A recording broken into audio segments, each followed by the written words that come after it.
Good morning and welcome. I'd like to congratulate you for being here. I have a great deal of respect for your investment of time and your resources to be here, and I don't take that lightly. I'm curious, how many of you, show of hands, had other things you could be doing today? Service calls, emails, follow-up, right?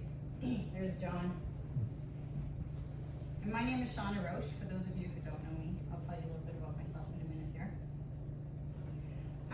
So you could have been doing other things, and many of you were told to be here. And I know that can be challenging sometimes because it's taking you out of your regular schedule to come here to learn something new, and we're going to talk about change and how to handle change, and we're going to go from there. But you've got a great employer in Wheeler. They've made a huge investment for you guys to be here, so I hope you take this investment seriously. We're going to be going for 6 weeks. Normally it's 6 weeks straight, but I understand you guys have some training the 1 week of April 24th, 25th, around there. So we could have did the training on Tuesday, but I didn't want to overwhelm you. So I said, why don't we just skip that week? We'll do what we call an integration week, where you just take the week and you just practice some of the stuff that you learned the week before. And then May, because we had to bump it out a week, it then kind of messed with my schedule because I'm away May 12th to 19th. I have a business partner in Las Vegas, and I fly out there every few months and help him with his live trainings. So that week I won't be here, and then we'll meet again for the last week, and the schedule is in your book. And then that last week we're going to be getting together for 6 hours. So there's going to be some training, and then there's going to be what I call PDR, practice, drill, and rehearse time. So we're going to be practicing and doing some drills and rehearsing the skills and the tools that you've learned throughout the previous 5 weeks. So it's amazing that Wheeler invests in their staff like this and all their employees. I have to say this is one of the first companies that has done this, so to this extent. So congratulations, guys, and a big shout out to you to even be here and participate in it, because speed of the leader, speed of the pack is what I like to say. So again, would you agree it only takes one service company out there doing a disservice to homeowners, and that reflects badly on the industry? Would you agree? Yes. This is your time to elevate your game. And what's great about this and this group and you being with the same company is it's like a mastermind. Now you may be wondering, what is a mastermind? A mastermind, some people pay tens of thousands of dollars to be part of a mastermind group. And so a mastermind group is where people come together, they share their problems, their challenges, as well as their solutions, their best practices, and they help each other out and elevate each other and support each other. So this is great because you're with the same company. This is a great opportunity for you guys to share here. This is a safe space to share and bring up any, as we're going through stuff, share with me some samples, some whatever that you're going through. I don't know, I was in HVAC for 25 years, so I'll tell you a little bit more about that, but I don't have the plumbing background or the hydronics background and stuff like that. You guys are the professionals in that area, so I'm going to be relying on you as we're going through some of this training to then share your input. Okay? I have some notes here because I kind of changed my training and customized some stuff for you, so I moved things around, so I do have notes to go by. So, would you agree it's difficult to connect with a customer, talk to a customer, and have a discussion with them unless you know their needs or wants to provide a solution? Would you agree with that? Yes. Yeah, okay, so before we get started, I just want to take a moment and ask some questions, poll the audience so I can understand you guys a little bit better. I'm curious, how many of you here is your main focus HVAC? Show of hands. Okay, good. How many here is your main focus plumbing, gas fitting? Okay. How many here are a combination? Awesome. How many here are doing something else that I didn't list? I know you're the values service manager. Yeah. Okay, is there any other area there that I've missed that you guys focus on? Okay, good. Just want to make sure I got that covered. How many of you here would raise your hand no matter what I ask? I was gonna say, there's typically one in every crowd. So, here's what's exciting, guys. I'm here to introduce you to some really powerful communication skills that we weren't taught. And we weren't taught in school.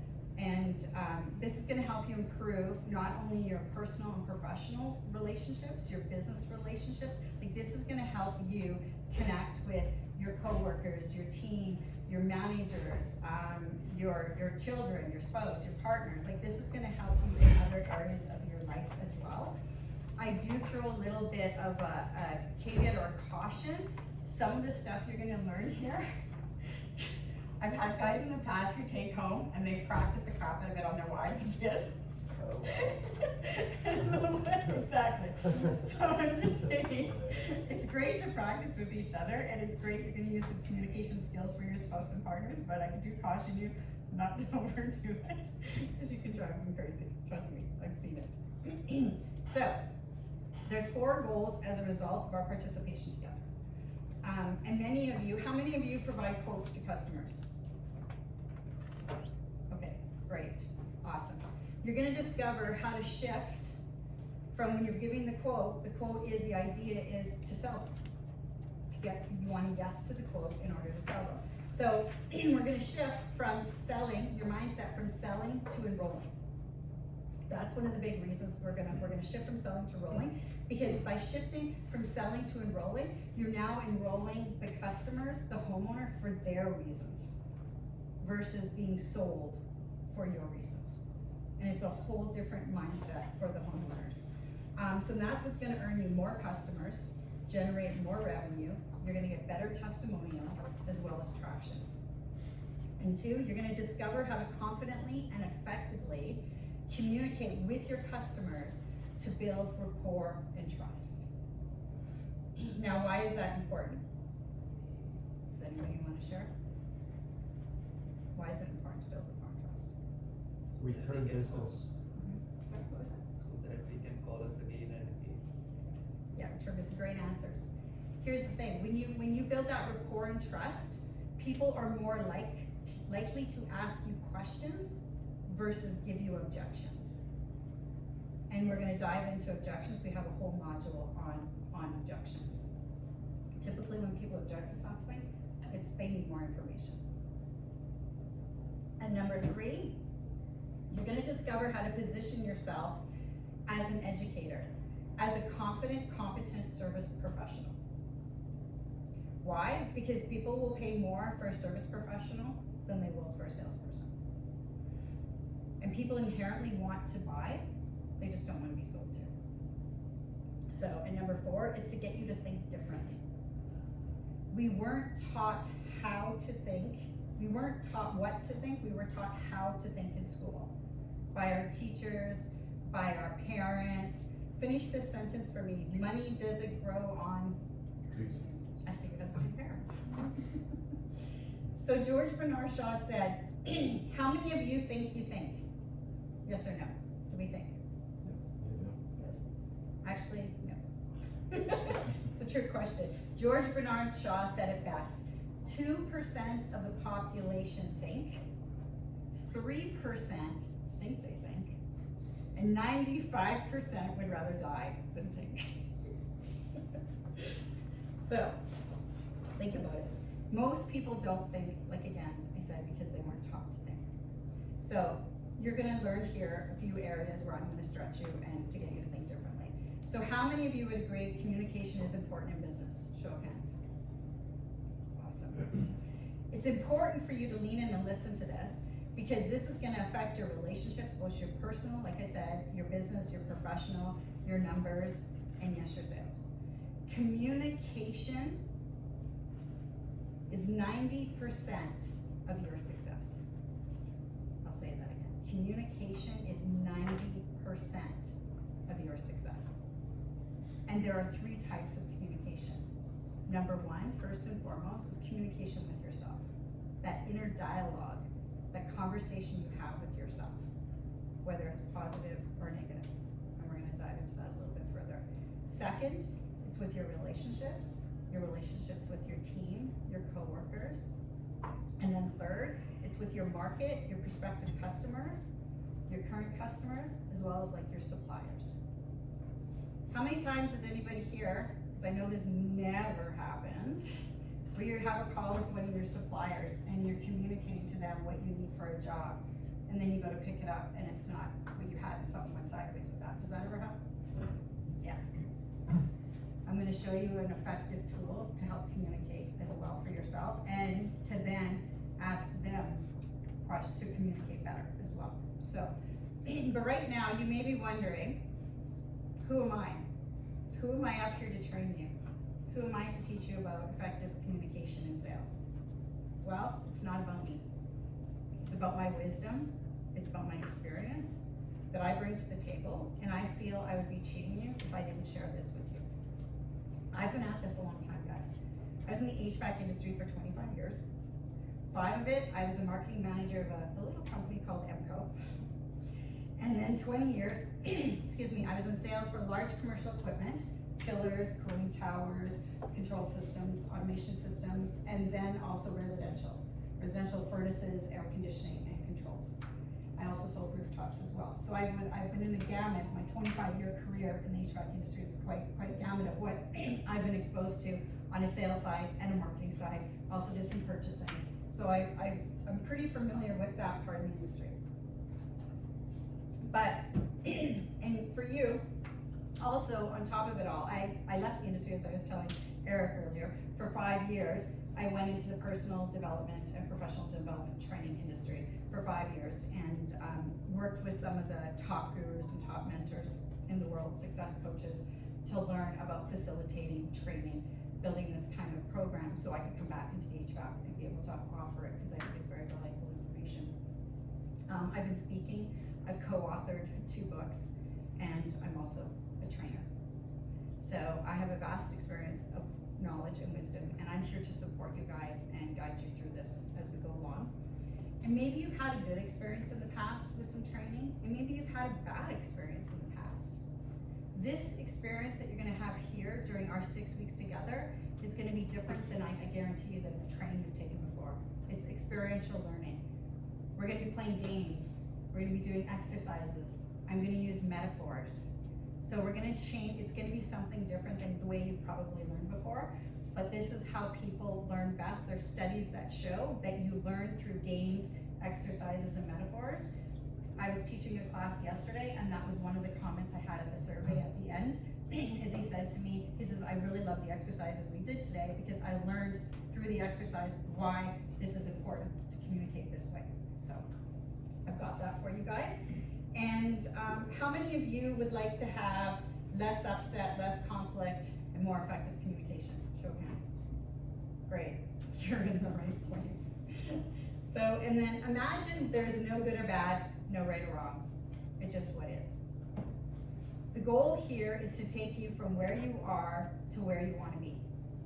Doesn't matter where you're starting, what point you're starting at, we're all at different levels of readiness, or to where you're gonna go. The point is that we bridge that gap. I give you a GPS, you have a map, a blueprint to get there. So you may be wondering why. I'm gonna ask you and challenge you to save judgment till the end of the program. It's easy to judge things as we go along. I just ask you to suspend judgment to the end of the program. Why? Because the label you put on your experience becomes your experience. I'll say that again. The label you put on your experience becomes your experience.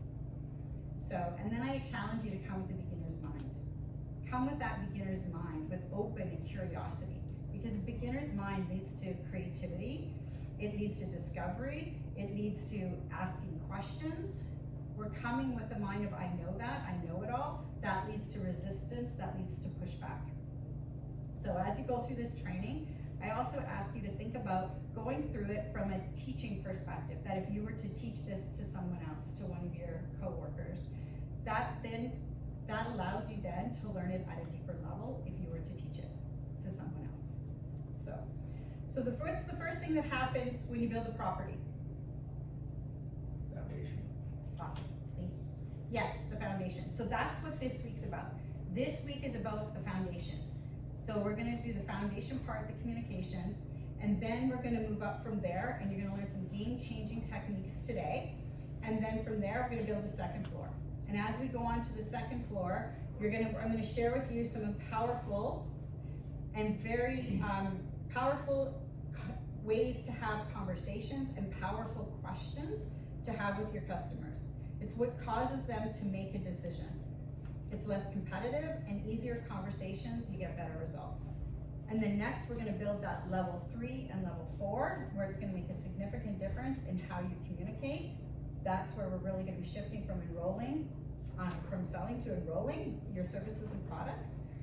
And then from there, we're gonna move on to objections. How many here have had objections? It's too expensive, too much, too many, yeah. So we're gonna have a whole module where I'm gonna teach you a 7-step system, an easy system, turnkey system on handling objections.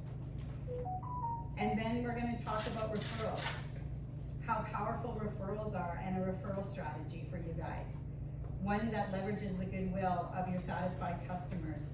It expands your reach, it drives revenue, it also automatically boosts credibility, customer retention, competitive advantage, and it's building your brand word by word, like by mouth. Can't even talk that by mouth, word. You know what I'm trying to say? Apparently I don't. See, I'm human. Mouth by mouth, is that it? Oh my God, my brain just went blank there. So yeah, we're gonna dive into that. And you may be wondering why it's important. It's important because nothing happens in business until you have a sale. You have to have the sale in order for things to happen. So some of you may be thinking already, great. You may be busy. You might be sitting there going, okay, well, I'm already busy at work, but is there an opportunity where someone else might need to be busy, or you can have a conversation and help someone else along the way? So your success is Wheeler's success. And it becomes a win-win for everybody. They can always hire more people. So each week we're gonna build till we get to that 6-story building. So next, do I have your permission to stretch you? Because if you do what you've always done, you're gonna get the results you've always gotten. So what we're gonna do here is work on things outside of our comfort zone, whether that's confidence, whether it's communicating value, the value you personally bring to the table, as well as the value Wheeler brings as well, which is important. I'm curious, did you know that product knowledge, facts, and features are only 20% of why people buy? People buy on emotion and they justify with logic. So I need your permission to help you stretch you grow, because when it gets a little bit discomfortable at times, but that's when people are happiest in the discomfort. It's like they're breaking through to something else. So show of hands, do I have your permission to stretch you? Yes. Is there anybody I don't have permission to stretch? I'm waiting for that one smart ass in the room. I always love it, it was funny. So, we're gonna get started. Legend has it that there exists a forbidden HVAC document called a manual.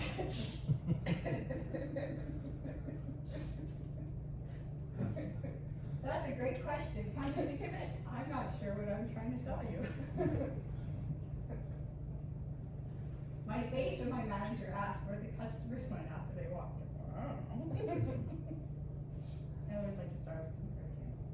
So, number 1, housekeeping. Make sure your cell phones are on vibrate. I'm sure you've done it already.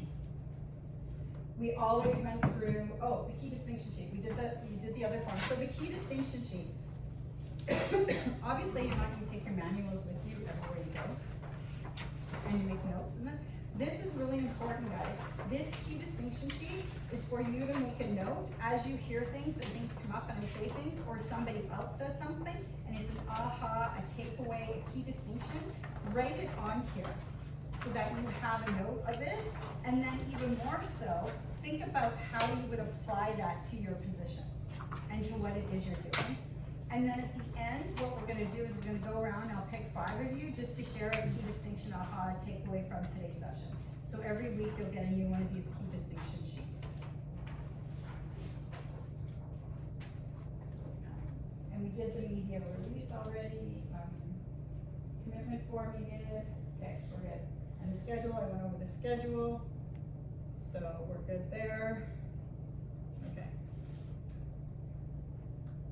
Alright, so by the way, what you can expect from me, 6 training sessions, like I said before, customized with the best practices, proven strategies for service and sales communications for the HVAC industry. I have games, exercises, like I said, metaphors, my preparation, collaboration, and the best learning experience for you guys. So what we're gonna do really quick here, in 30 seconds or less, just go around the room, share with me your name, I did put name tags, just say your name and what's one outcome that you wanna get out of the training. It could be an outcome like you wanna communicate more effectively with your customers, increase your sales, increase confidence, elevate your existing skill sets. Whatever it is, let's just go around really quickly and pay attention to what everybody else is saying so that you can support them. We'll start with you, Curtis. One outcome. I'm Curtis. I would really like to try to flip the script. So if someone does say completely no, absolutely not, and even just walking away with them saying I'll think about it, I think would be a pretty cool idea to get out of it. Awesome. My name is Ashley. I would like a shared language with all of us. So when we role play and are in service meetings and are talking about instances, we're all using the same language to communicate with. Great. Hi, I'm JP, and I'm looking forward to getting better at communication and increasing sales. Excellent. Hi, I'm Arthur. I'm looking to support the guys better too with having a clear lingo and a clear verbiage of what we're learning here and be able to help the guys out with all situations. Awesome. I love it. Thank you. Hi, I'm Devin, and I'm looking to become a more confident communicator. Perfect. Thank you. Eric. Eric, I'm looking forward to knowing how to better communicate the value that the company provides. I'm Keenan, this is all new to me, so I'd like to come at it with some fire and kill it in sales. What kind of I'm Jeff. I just looking forward to learning some more tools for confidence in dealing with customers and communicating with everybody. Ethan, yeah, probably communication is what I'm looking for. My name's Gabriel. I don't have a lot of experience with sales, but I just see that as I don't have any bad habits yet, and I'm looking to build a good solid foundation and get started strong. Excellent. I'm John, and I'd like to gain more confidence, in approaching people who are completely unfamiliar with Wheeler, right? In more executive capacities and being able to more aggressively communicate Wheeler's value and to more aggressively market Wheeler. Mike, just like everyone's been saying, just communication, just more specifically in if I'm in front of a customer in a furnace quote situation or something like that, I just want to be more fluid, have better communication, be able to have a bit more of a script and know where I'm going with my communication and talk about value for the company instead of potentially stuttering and just talking or disjointedly about what they're buying. Great. And I love that you said specifically. You're gonna dive into that. Hi, my name is Sunny. I would like to get better at my communication, and I would like to work on my confidence also. Awesome. Great. Thank you. You're all in the right place. Yay. Okay, so actually before I get started that, let me share a metaphor with you. Remember that very first time you got an airplane. Imagine that first time that you were on an airplane. Could have been a kid, could have been going to Hawaii or something with your family, may have been just recently. Now think about that first time you went on an airplane. How did you feel? It could have been you were scared, a little bit apprehensive, you could have been excited, right? Different emotions could have came up. When you got on that airplane, and as soon as you walked on, you showed the flight attendant your ticket, your phone, whatever it is nowadays, and you walk down the aisle, you go to that, she says it's 12 rows down, you go to the 12th row, it's on your left-hand side, you're in the aisle seat. So you walk down the aisle, you go to where you're supposed to be, put your bag either in the overhead bin or in front of you, you sit down, you strap on your seatbelt, and you take a look around you and you see who's on that journey with you. Kind of like this program. You look around, you see who's here, who's going on this journey with you. And then she comes over the intercom and she or he, the flight attendant, and says, seat belts, make sure your back's upright. She goes through the instructions. Put your mask on first before, others, emergency row, all of it. She goes through the instructions. And then you start to take off. And as the plane goes down the runway and it builds up momentum and it takes off, Next thing you know, it's at 5,000 feet, 10,000 feet, 20,000 feet, 30,000 feet, and then what happens at 30,000 feet? It levels off, and it goes into autopilot, and they put it on autopilot. I'm curious, does that ever happen to you in your role, in your jobs, in your position, where you go on autopilot? Yeah, it can happen. So now you're on autopilot. But if we're into a job and we're in the installation procedure or something like that, and we know what we're doing, why is that necessarily a bad thing? Oh, it's not. It's not. You mean for being on autopilot? Yeah. Oh, yeah, if you're, no, it's not. I'm just kind of giving a metaphor. Sorry. That's okay, that's fine. No, it's not a bad thing. It's just like driving to work, you're on autopilot. Yeah, no, that's not a bad thing at all. So there you are, you're coasting along, and then all of a sudden, bam, the plane drops 5,000 feet. And the flight attendant comes on and says, grab the instructions right in your seat back in front of you. So you grab them, starts going through them again. You're sitting there like you're on the edge of your seat, and you're reading those instructions. And you're like going, oh my God, my life depends on this. Here's the thing. Your life doesn't depend on this training. It doesn't. But is it possible that if you participate, you pay full out, knowing what the instructions are, but the quality of your communications, the quality of your service, the quality of your confidence could depend on what you learn here over the next 6 weeks together. Excellent. So I'm curious, is awareness important? Yes or no? Yes. Mm-hmm. Is it important to be aware of your customers' physiology? What they're saying and what they're not saying? Yes. Yes. Awesome. It's important to have sensory acuity of what's going to happen in the dynamics. Is it important to have the sensory acuity in dynamics between partners, husband and wife, between spouses? Yes. Is it important to have the same dynamics with technicians and customers, co-workers, managers? Mm-hmm. Would it be valuable for you to go through an exercise to help you to cause you to be more aware? Yes. Excellent. We're going to do a higher sensory acuity awareness exercise. So what we're going to do right now is, let's get a good stand up. It is a stand up. And you might want to pair off in twos.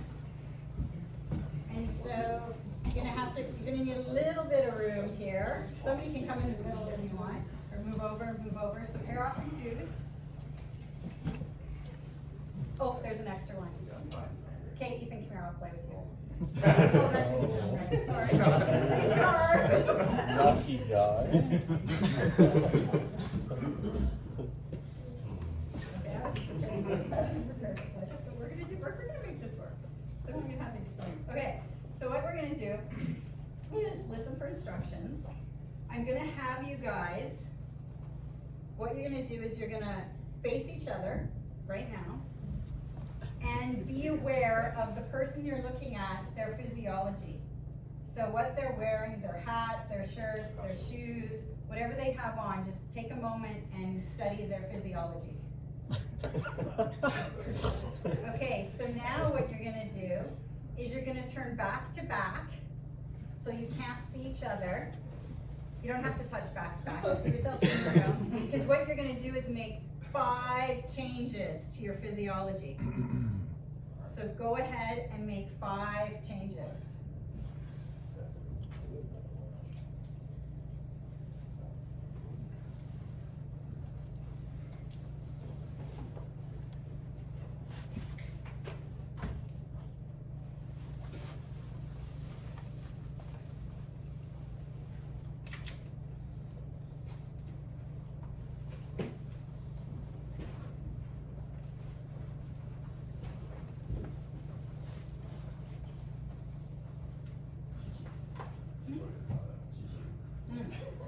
I wasn't paying attention really. I was just looking at my phone, so I was like, okay, just kind of the exercise. Okay, everybody done? Now, the person with the shortest hair, oh, okay, some of your hair is covered. Well, okay, the shortest hair. Okay, well, the shortest person, let's do that. The shortest person is going to go first. You're gonna turn around and face each other and tell that person what the 5 changes are they made. And if you don't get all 5, then ask them to tell you. So go ahead and do that now.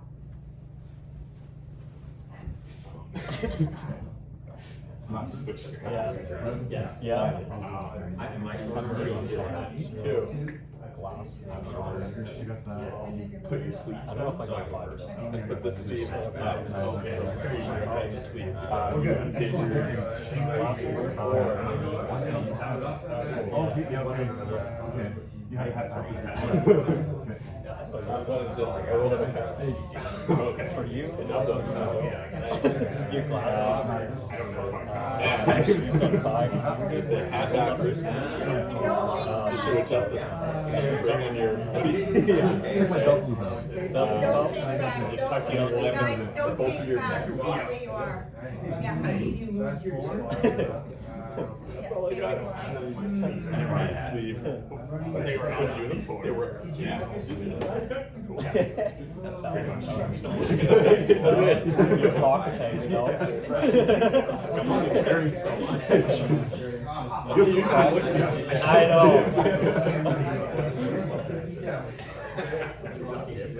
Hey, don't change back, you guys, stay the way you are, don't change back.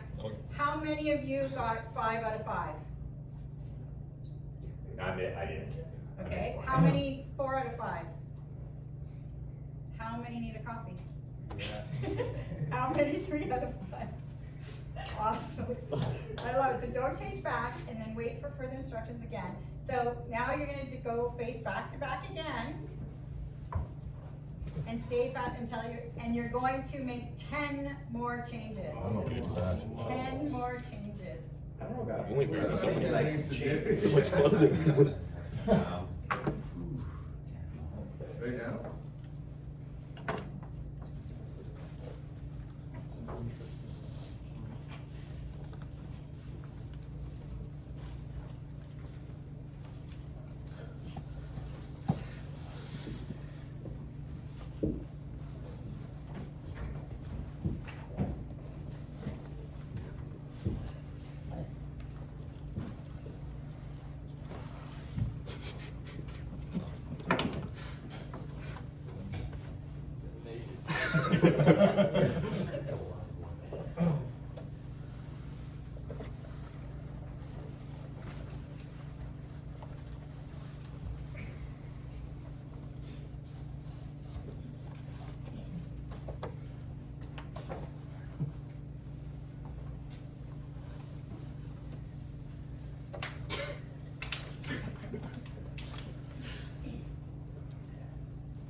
And as you're doing that, pay attention to how you're feeling, what you're thinking and experiencing, and what that little voice in the back of your head is telling you. Pay attention to that.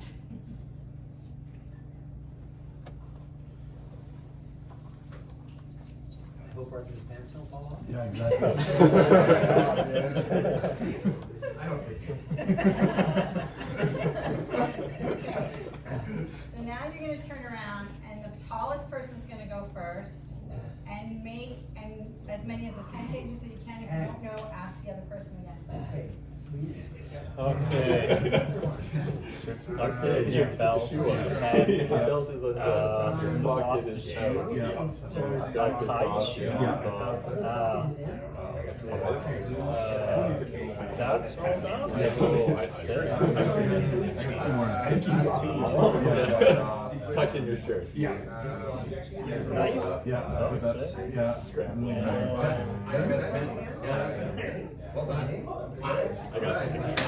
I don't know. Oh, the glasses. Okay. So 7.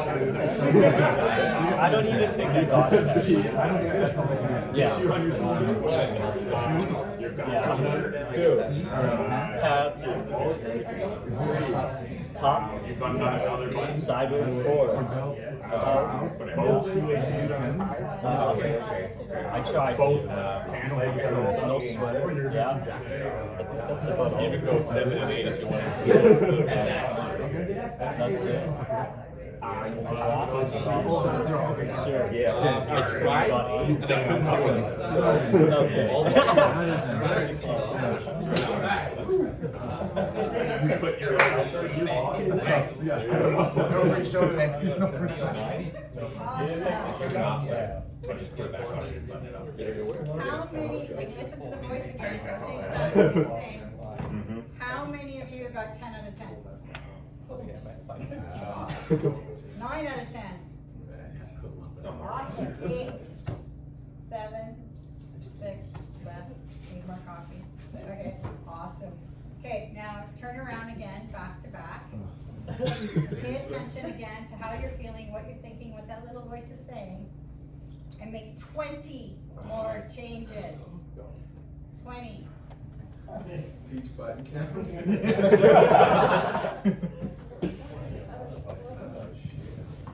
No, I'm just kidding. You don't have to. So as you're putting yourself back together, you can sit down and I'm done. I think I'm wearing 20 pieces of clothes. Not anymore.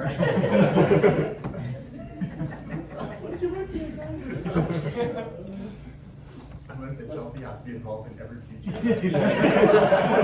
Section. Please don't ask. My partner did this in a group of 200 people in one day. I should just cancel. That was coming back.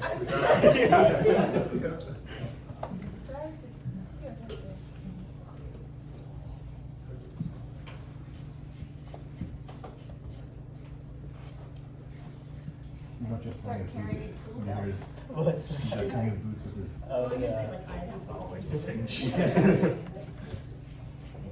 Snowboard, Yeah.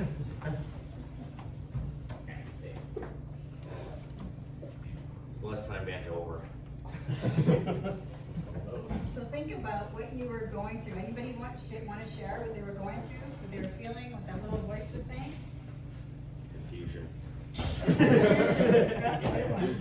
little bit of stress. A little bit of stress? Yeah. Okay, good. Kind of hard to think of 10 changes. Yeah. to make. Yeah. Limited resources? Yeah. Yeah, perfect. Anybody else want to share? Getting all that together. Okay, so here's the thing. I kind of played with you a little bit there. It wasn't an exercise on sensory acuity awareness. Although it's important, this exercise was about dealing with change. Would you agree? Yeah. Oh, and by the way, would it be valuable for you to know that when someone asks you to make a change, that you know why you're going to be making that change? Would that be valuable? Yeah, to know why.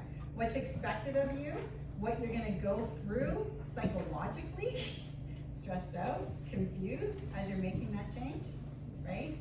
Would it be valuable to know as a service technician, a manager, a leader who's asking your team to make a change or several changes, or the homeowner to ask them to change by asking them to vote with their dollars, we call it, right? The dollars for service equipment, for a service call, for new equipment, indoor air quality products, whatever it may be that you're quoting them on, plumbing fixtures, maintenance, you're asking them to vote with your dollars.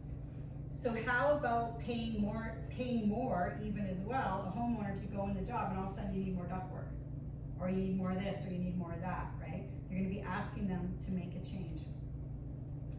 And would it be valuable to know the psychologically what they're going through when you're asking them to make a change? What that little voice in the back of their head is saying?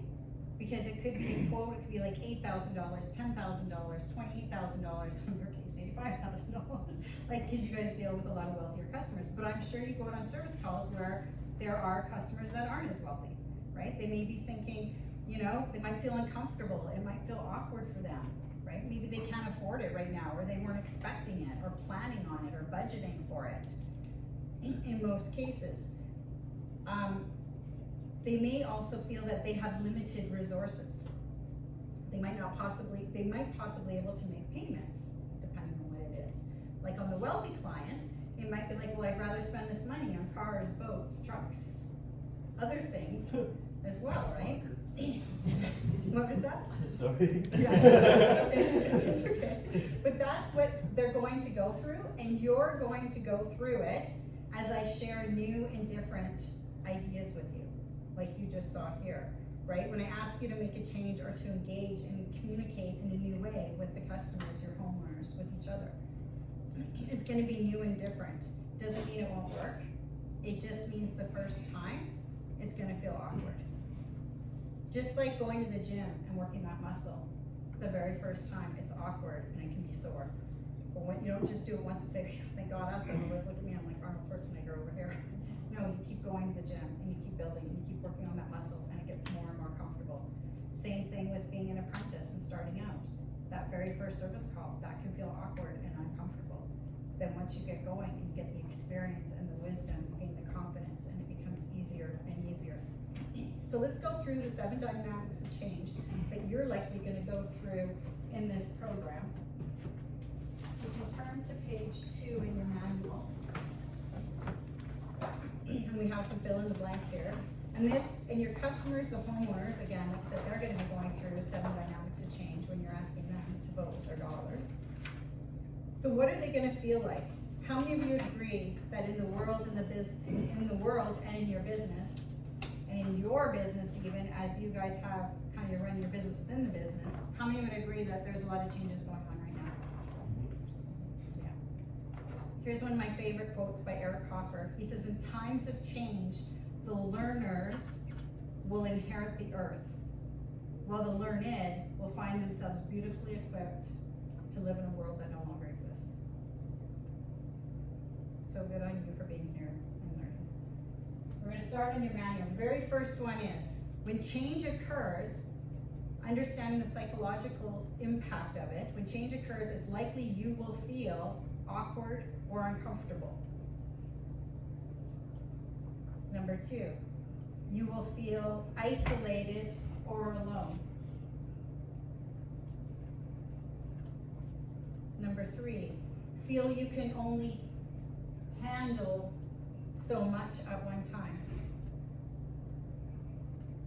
And then as humans, we tend to look at the negative first. We can believe we don't have enough resources.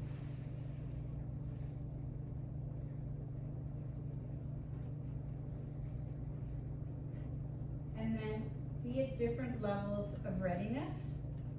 Like I said here, we're all at different levels of readiness. And then number 7, we can tend to revert back to old habits. So let's look at an example here of something where it's changed.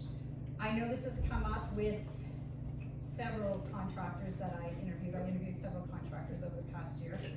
And one thing that came up with several people are using a program, I know you guys are too, it's called Service Type.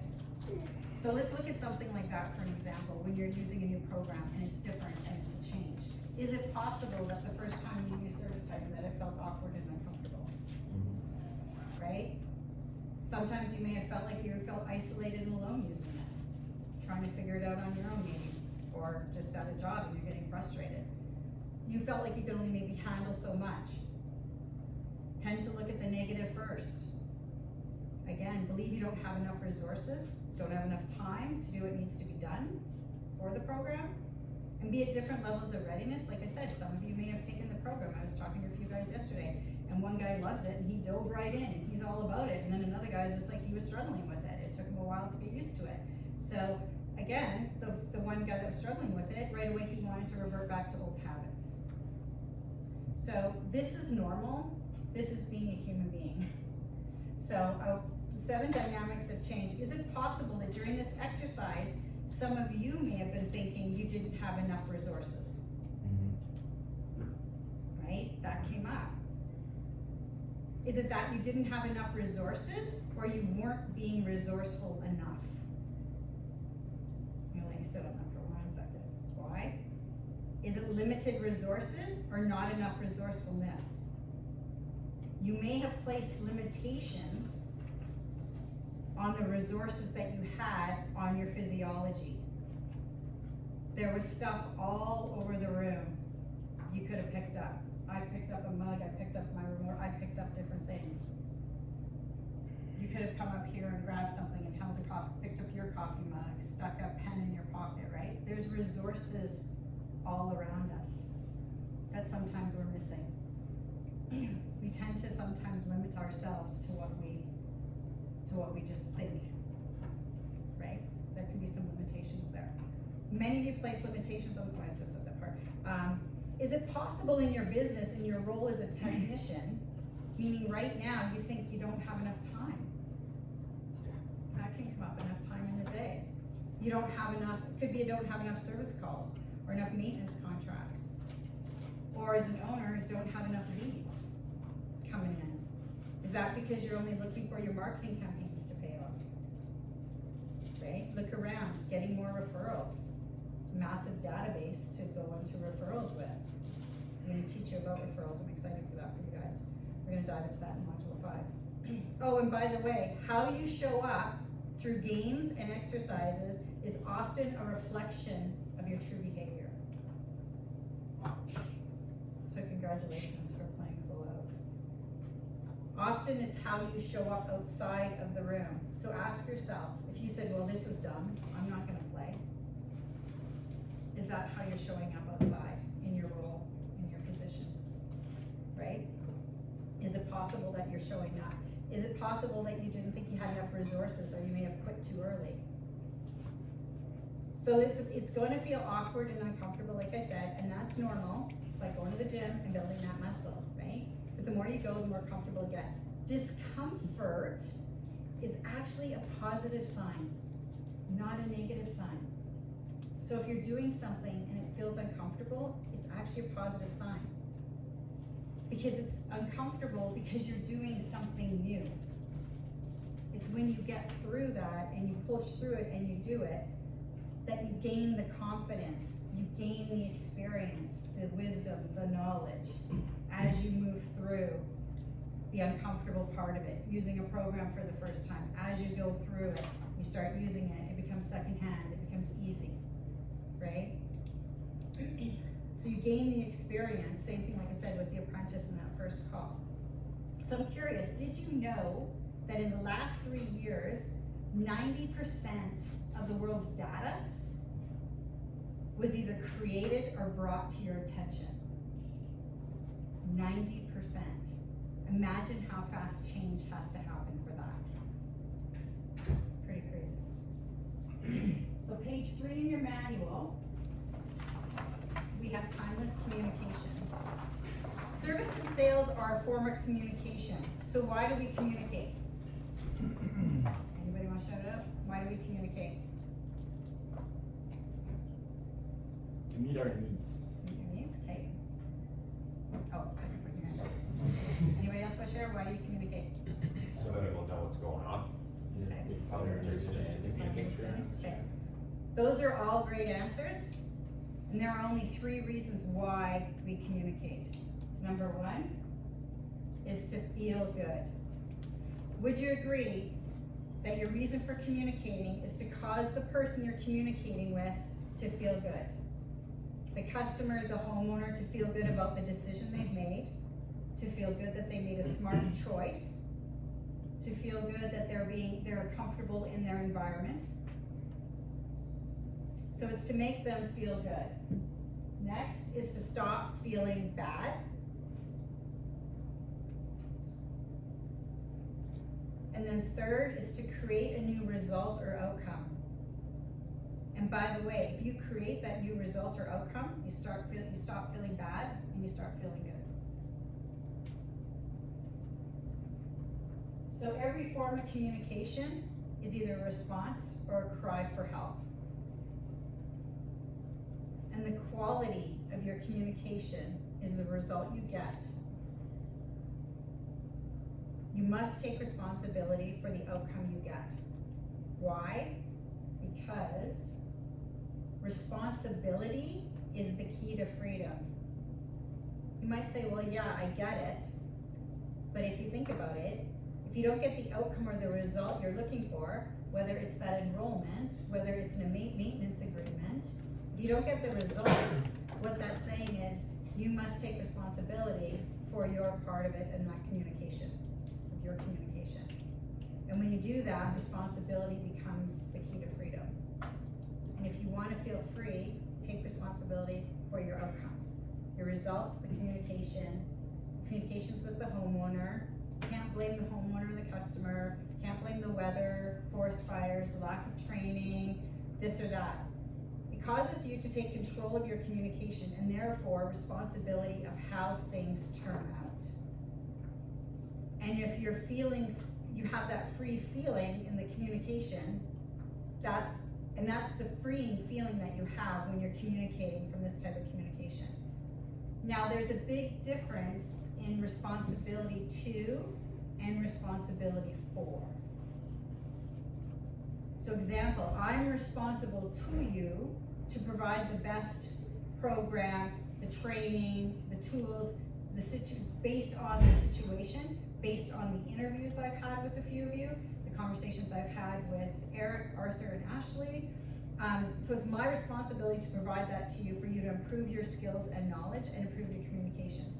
You're responsible for understanding and using these tools. Same goes with your employers. They're responsible to you to provide the tools, the training, like certain Service Titan, whatever it may be. They're responsible to have the policies and procedures in place to help and protect you, as well as protect the company.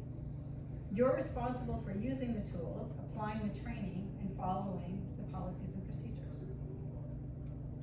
And just like in this training, you're responsible to play full out, practice doing the drills. We're gonna have some fun, like I said, and enforce conditioning and getting the outcomes. Like I said, I will hold your hand, I will walk you through this. Oh, and then I'm gonna add another goal that I didn't say. Number 5 is to have fun. I want you guys to have fun with this. Yeah, let's have fun. I'm not a tightwad person. I like to have some fun. So, and then the next one is, we're gonna be practicing, you're responsible for playing full out, like I said, the drills and the skills. And next is E plus R equals O. I added this at the last minute for you guys.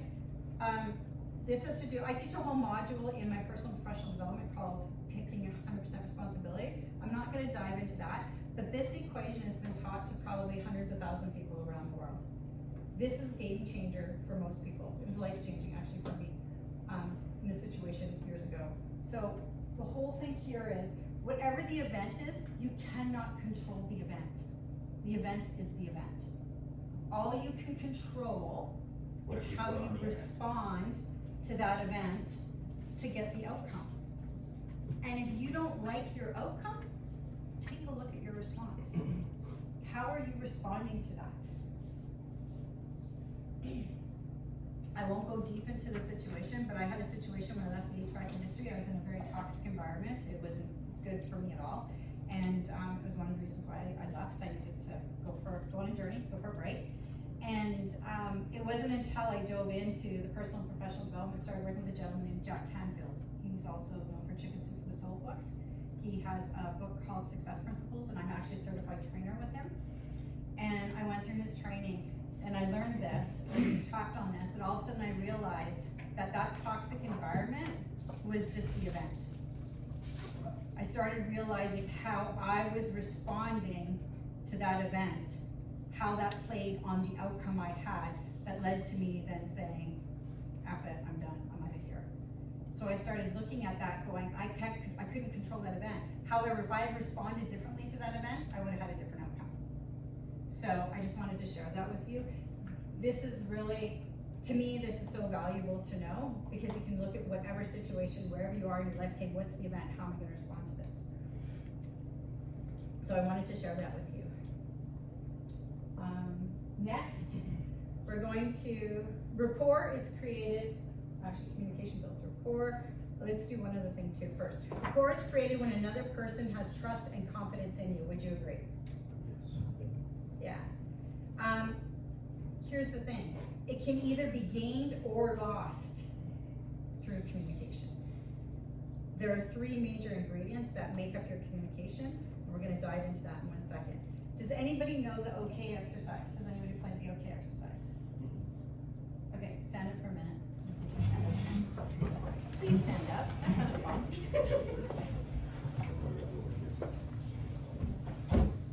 Okay, so take the okay sign, put it in front of you, put it above your head, put it out to your side, without hitting the other person, put it behind you, put it behind your head, put it in front of your belly, now put it on your chin.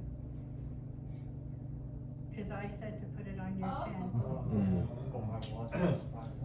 You got that, okay, awesome. Simon says. There you go, good job, okay, you can sit down.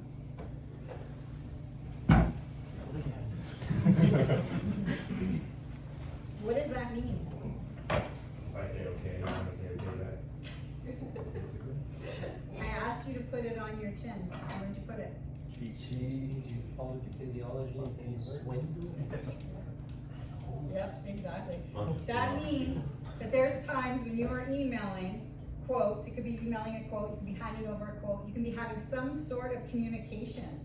So you're giving some sort of communication to the homeowner, it could be to each other, right? And you're saying the words, but they may be causing confusion, some ambiguity, some frustration, or a miscommunication, because they've got it on their cheek and you want it on their chin.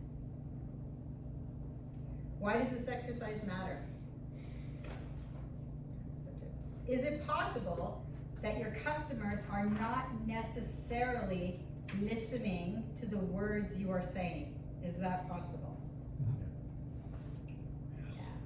Yeah, physiology. Exactly, right? Oftentimes, when you're noticing voice qualities and you're noticing physiology, but we're not noticing the words people are saying. That can happen in relationships too. How many of you go home, honey, I love you so much? And I laugh, and it's funny, because shaking the head no, you'd be surprised how many people do it. I went through a whole speaker training, and we had to practice speaking, and I can't tell you how many people were incongruent with their words and shaking their head. So it's really interesting. It's like going up to customer and saying, this is an awesome quote, it's the best quote you've ever had. There's that incongruency. So you're saying yes with your words, but your physiology and your communication are saying no. So there are three primary components when it comes to communications. First, your words only count for 7%. Words are 7%. Cheek, chin, cheek, chin. Next are voice qualities. How you say it, the volume, the pace, the tone. Meaning, if you say, like I just said, or you say in a harsh tone, this is a very valuable maintenance agreement. I can't do it in a strong voice, sorry, I'm just not very good at harsh tone, but you know what I mean? Versus, this tone's loud. As versus saying, you know, this is a very valuable maintenance agreement. So it depends on your tone, right? So your tone and voice qualities are 38% is what they qualify.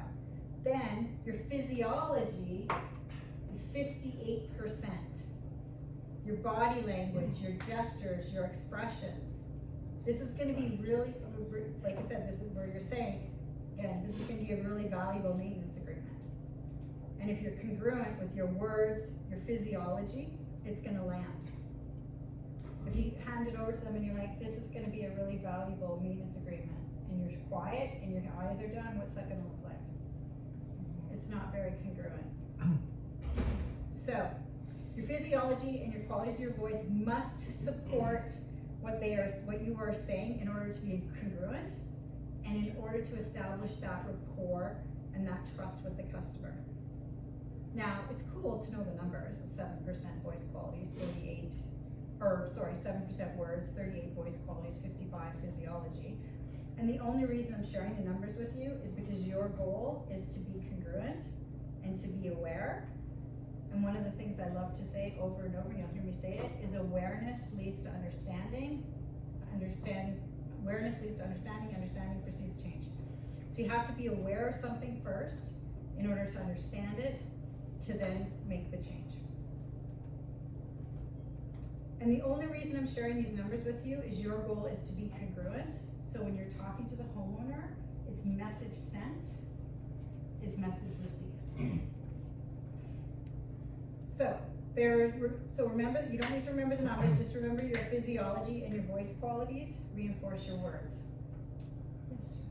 Then part of like an extension of that is like knowing internally, right? Like where does congruence come from? Congruence? Like so for the person who's going, hey, like I really love you, right? Where does that come from? Like not being congruent? That not being congruent. I don't know where it actually comes from. It's just, it's that feeling, right, where it's incongruent. It doesn't feel the same. So you're saying something positive with your words, but your body language is saying no. So there's a disconnect, right? It's a huge disconnect. So congruence is the same thing as. And that disconnect, I think just Yeah. then trying to identify skills in how to just even identify that there is a disconnect. Yes. That's just true. Can you fake it? Like if we use the maintenance agreement, hey, this is a really valuable maintenance agreement. Like, and if that comes from a place of honesty that you just don't believe in it, Yeah. right? And then can you force yourself to go, hey, this is a really valuable maintenance agreement, even though internally you're kind of going, sign this, right? You know what? That's key, and I'm gonna talk about that, because then it also comes up with a form where it feels manipulative. And Okay. I'm gonna address that, because I added a little part about manipulation in here too, because I thought that was really important to address, because that's exactly it. And I came across, I personally, all my years of selling, if I didn't feel comfortable and I didn't believe in it, I didn't sell it. Because it wasn't genuine to me. If I was told to sell something and I didn't believe in it, I'll share a story with you. I was working for Johnson Controls. I was in Seattle at a conference. There was 200 people, and they were teaching us slimy sales tactics. Like it was so, I just felt sick. Like I was gonna throw up. Like it just made me nauseous, and it wasn't who I am. I literally got up. I walked out of the room, went up to the hotel, phoned my husband Bernie, and said I just made a CLM. He goes, "What's that?" I go, "Career limiting move." I walked out, booked the next flight coming home. I said, "I'm pretty sure I'm gonna get fired on Monday. Never been fired before. What the hell?" And I did. I went in Monday. I wasn't fired, because I was their top sales rep, and he actually commended me for not. He's like, "You do you, Shauna," and I'm like, "I am," because I'm all about genuine. I'm about selling is serving. One of my favorite books is called The Go Giver, Sell More, and the word selling comes from the old English word sell an, which means to give. So I'm all about giving. I'm pouring into people. I'm about helping, solving problems. I could walk into a boardroom.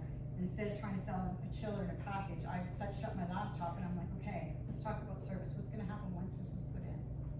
And I would sit down and just have conversations, genuine conversations. So yeah, you can fake it. I don't recommend it. Because if it feels slimy for you, it feels uncomfortable for you, it's gonna come across that way. It's not gonna come across as genuine. And we wanna effectively communicate where you're leaving the person feeling good, not bad, right? That's the whole idea here. No matter what the response is when you leave the house, 100% of the time, you wanna leave that customer feeling good. Whether you get a sale or not, if you leave with them feeling good, it will impact down the road. It could lead to a sale down the road. It might be not right now, it might be later, but it could lead to another sale. It could lead to a referral. It could lead to something later on.